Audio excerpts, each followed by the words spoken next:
Oh my god, it's raining so much. Hello and welcome to my September favourites and books. There are not as many favourites this month as there has been in the past, and I think the main reason for that is because I've been very busy. I haven't had time to have favourites.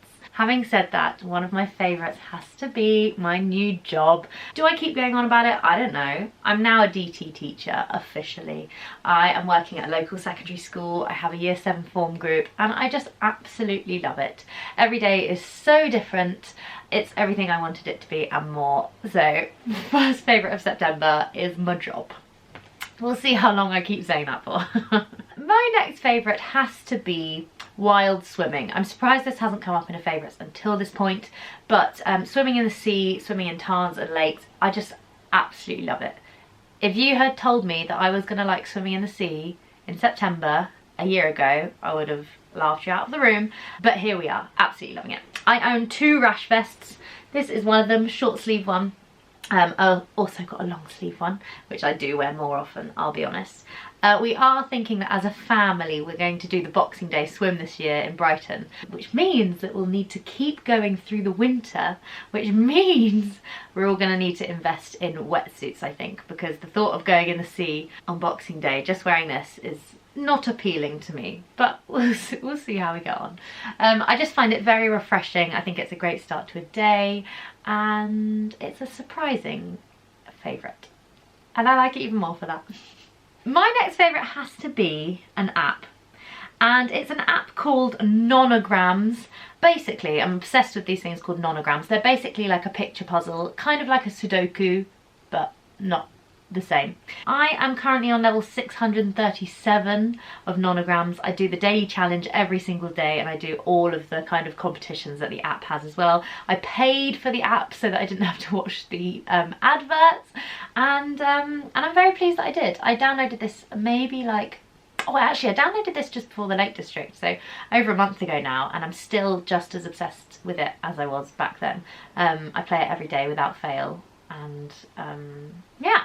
It's a bit of brain training and I quite like the challenge.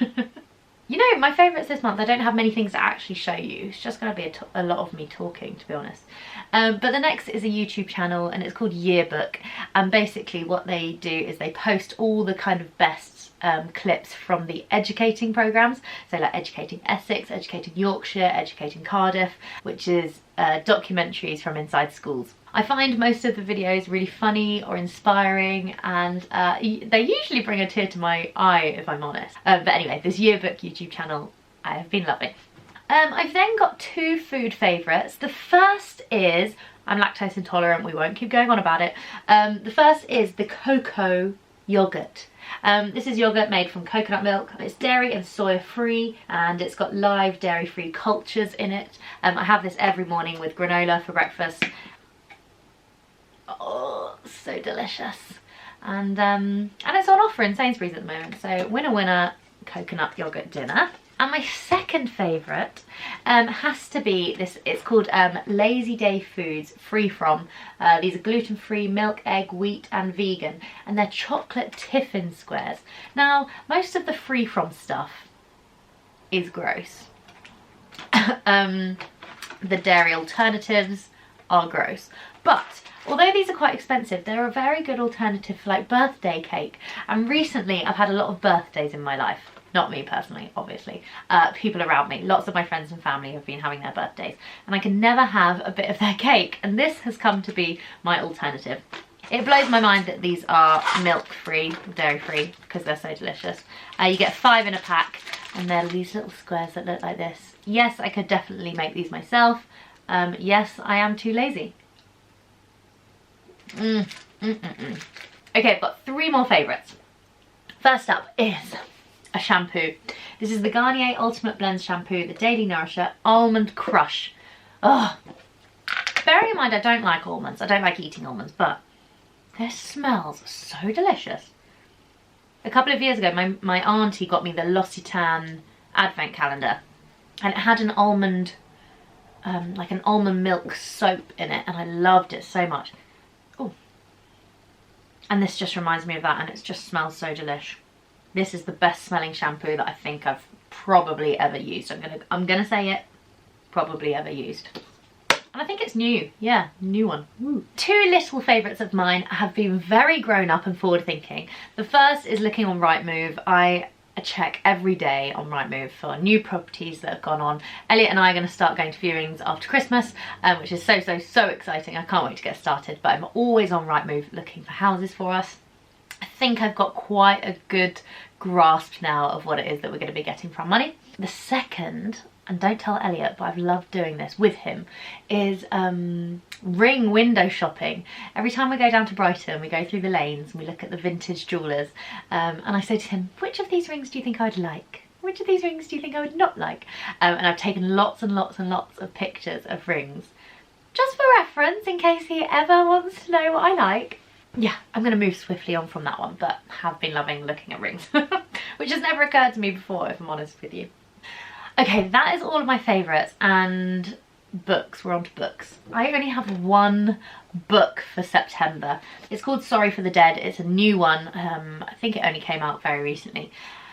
Yeah, that's the definition of new, Harriet. Well done. And the reason I only have one book this month is because I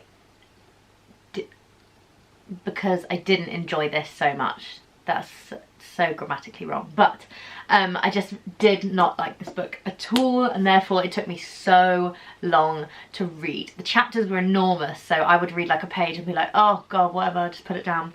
So it took me, oh, I've got hiccups. That little tiffin's giving me hiccups. So it took me a really long time to get through this, which is not cool. I'm not into that. I like whizzing through a book, really.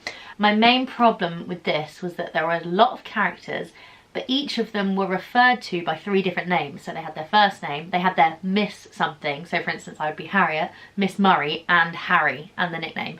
And that applied to all characters. So it took me like 3/4 of the book to work out that these, you know, they're talking about the same character just by different names, and it's like, oh, why? It's so unnecessary.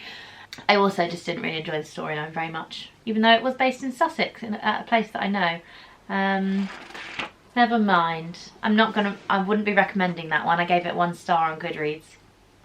Sorry about that. And that is it. That's all of my September favourites and books. Not favourites. September went so quickly. Do you know what? Being an adult is just bonkers, isn't it? Time goes so fast. Time flies when you're having fun, I suppose. Thanks very much for watching, and I shall see you very soon with probably a vlog. Goodbye.